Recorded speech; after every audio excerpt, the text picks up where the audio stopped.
Hey everybody, welcome back. Welcome back. Welcome back. I am back in the greenhouse. Today, I thought I would take you along with me. Today in the greenhouse, I'm going to harvest some greens and I'm going to plant more flowers and I'm going to chit chat with y'all. So let's go and talk about all things gardening. I'll take you around as I'm planting my flowers. Yes, I'm planting more flowers. I'm going to tell you all about it and we're going to harvest some of the greens. Okay, so let's go.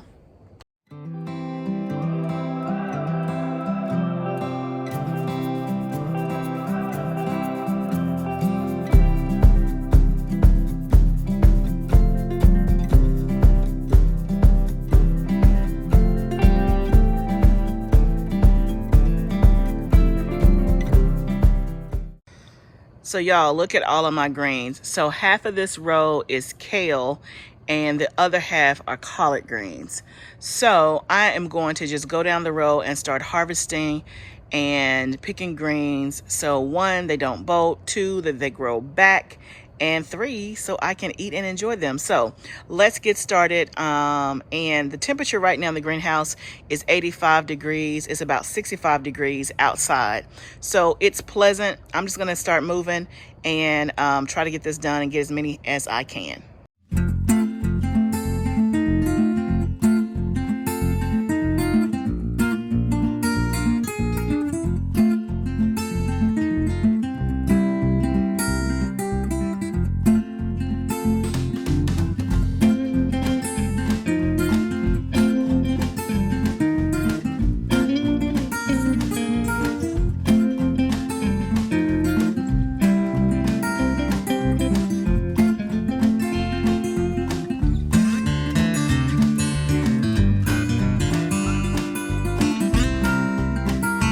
Okay, y'all, so I've done the kale. I have two kinds of kale that I just harvested. One is a red Russian kale and the other one is dino kale. That's where you see the long,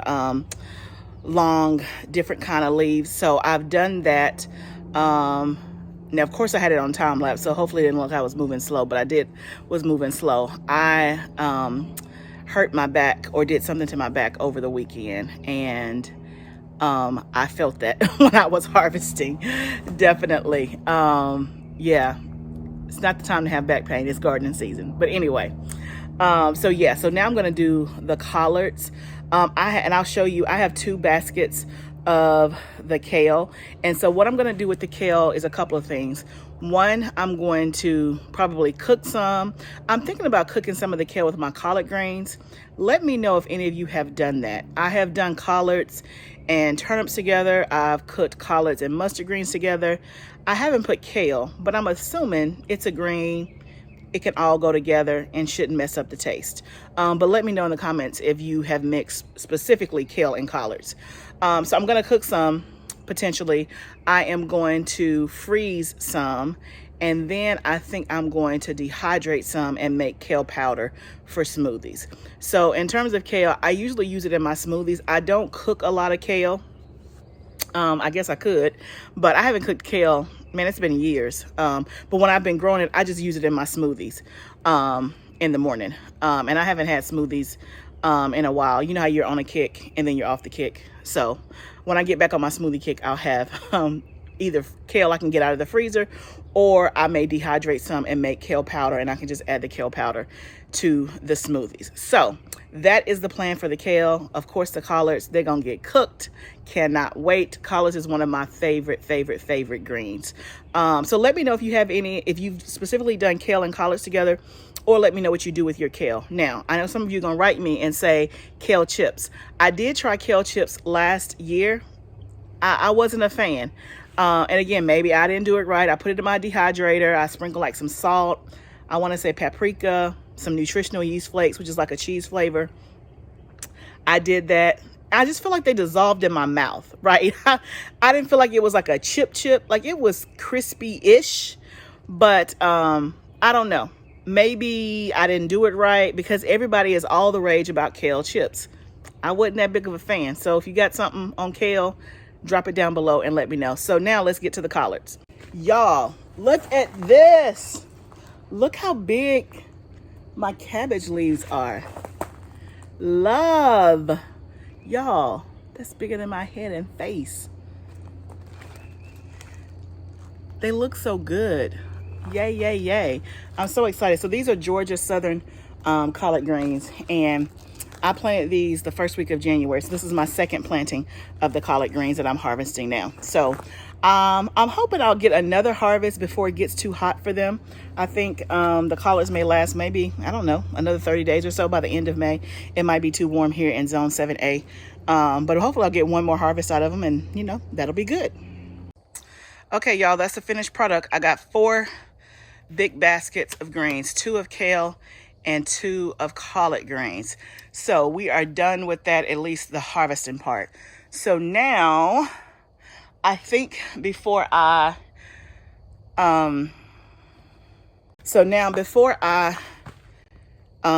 start some flowers, I think I'm going to actually put out some more flowers. So let's go take a look at our seed starting table where we have all of the seeds, and let's see how many flowers we have and if we can put some more in the cut flower bed, and then we're going to start some more flowers. Okay, so I have some more celosia right there that I can plant. This is actually celosia too. I have like 2 or 3 different varieties. I have the celosia eternity mix as well as the rainbow mix. I'm looking over here. That's more celosia. Here is a zinnia that I can put out. It is, you can see it there. Sorry, the sun is bright. So that's a zinnia that I can put out. And let's go over here.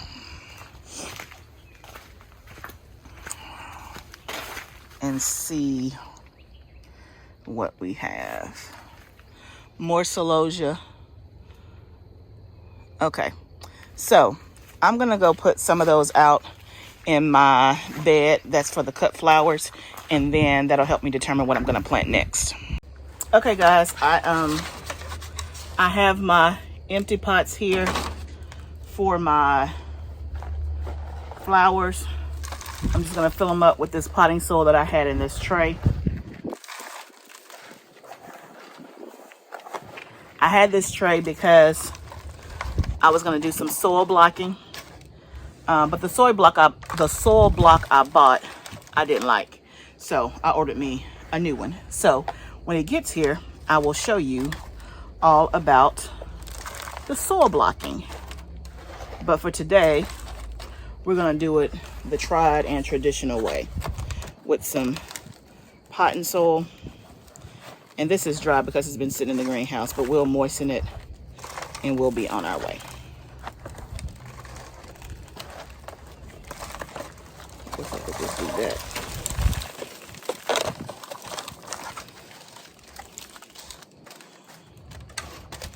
Y'all, I love my new seed starting table. Even though this is not the spot it's going to be in, I love it. Makes things so convenient. So let me go get some more potting soil, and then I'll show you what we're going to plant. Okay, so I have all the soil in the pots. So I have a tray of 32. Y'all know I've been using Bootstrap Farmer pots and stuff. So there it is. It is ready. And so why am I planting more flowers? Because I love flowers. That's number one. And I told you I'm going to try cut flowers this summer on a small scale just to see, again, if I can do it. But also, I have planted flowers. Like you said, I have the raised bed in the greenhouse with cut flowers. But I also am going to grow some cut flowers to put in the front of my house. Instead of me buying flowers from Home Depot like I normally do, petunias, begonias. And I always get so frustrated with that because I'm not a big fan of begonias and impatiens and all that. I mean, they're okay, but you can't get, you know, a lot of the flowers, a wide array of flowers at Home Depot. So I'm going to grow my own. I'm going to try it. And then also in the big in-ground garden space, I will have pockets of flowers probably on the back row, I'm thinking, and maybe interspersed in between some of the plants. Obviously, it'll bring the pollinators, which is great, but also it will be visually appealing, which is what I like. Okay, so remember, y'all, when I do some of these things, it is not necessary, meaning you don't have to have flowers. Now, you need to have some flowers in your garden to help with the pollinators and to bring in the bees and stuff. But in terms of making things look pretty, that's just who I am, my style, and what I like. So that's what I do. But is it a requirement to garden and grow food? It is not. So here's what we're going to grow today. Here's some new seeds that I have. Always got new seeds, right? So I have some Zinnia Northern Lights. So it's arrays of like pinks and purples. And this is another thing. I'm such a visual person that I need to see how it's like. I'm a little nervous about this bed with all of the flowers because I'm thinking, of course it'll be pretty because it's flowers, but will it go together? And it's hard for me to imagine it without seeing it. So this will be a trial run to see, okay, if they grow, do I like certain blends together? Is it going to clash? You know, am I doing all purples and pinks? No, I'm not. Am I doing some whites? Yes, I am. So anyway, I'm doing a variety of things to see what I like, what goes together, and all that. But this is Zinnia Northern Lights.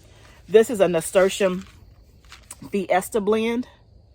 I like the way that looks. I'm not a big fan of nasturtiums in general, excuse me, but I saw these colors and I liked it. It's like some peaches and some yellows.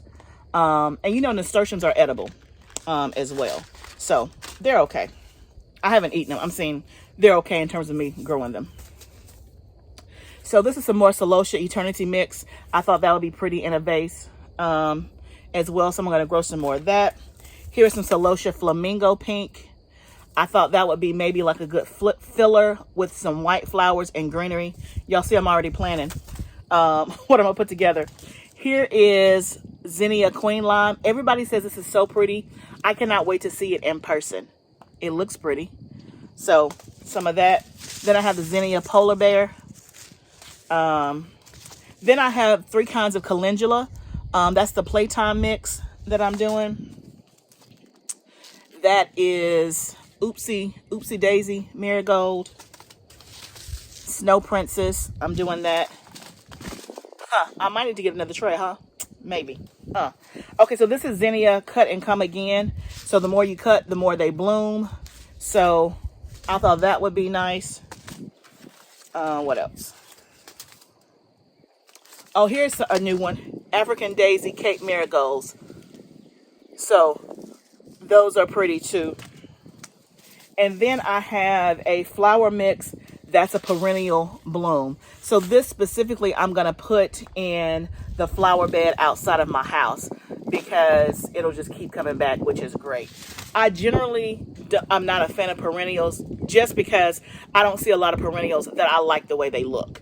I love the idea of perennials, meaning they come back every year because it's less work and it's less cost. I mean, it's more cost effective because you don't have to keep buying flowers over and over. But there's just very few perennials that I like the way that they look. So I'm all about how the way things look. But this one I like. So I'm going to try that. And then this is Bachelor's Button Blue Boy. Yeah, it's kind of meh. But I said I would try it, see it in person. So that is what we're going to do. So I guess I'm going to decide how many of each I'm going to do. I have my little cup with my little tags. So I'm going to go ahead and make all my tags first, stick them in there, then pop the seeds in there, and then we'll be done. That's what I'm going to do next.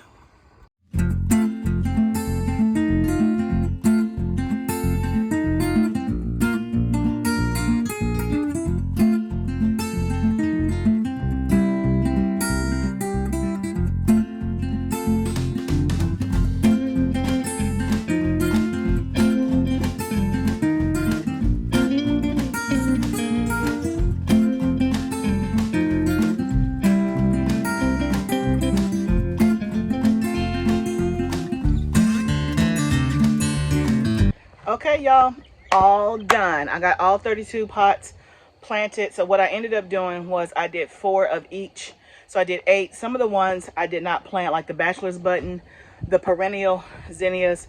I was looking at the back of them and it said, hey, not recommended for transplant or doing the fall on the perennial one. So I didn't plant some of those, but I planted the African Daisy, the Zinnia Polar Bear, the Zinnia Queen Lime, Calendula Snow Princess, the the Nasturtium Fiesta, and the Zinnia Polar Bear, and the Celosia Flamingo Pink. So there's 8 different kinds. I did 4 of each. So we're gonna see what happens. So one of the things is, I think I may take this to the house. I was thinking about leaving it in the greenhouse, but for germination purposes, I may take it at home and put it on the heat mat, and then once it germinates, bring it back out here to the greenhouse. I think that's what I may do. Yeah, I think that's what I'm gonna do. Also, let me show you this as I go. Look at my cute little basket, y'all. I love cute stuff. And I harvested some Merlot lettuce. So I got some of that as well that I'm going to take to the house. So we have greens, we have kale, we have lettuce, and we started some seeds. So it's been a productive couple of hours in the greenhouse. So I'm excited about that. So thank you guys for hanging out with me today. I appreciate that. If you like what you're seeing, please subscribe to my channel. Please tell all your friends, tell your gardening friends, your wannabe gardening friends, your gardening friends that's in retirement that need to come out. Spread the love. Remember, gardening is a journey. Let's grow together. I'll see you guys next time.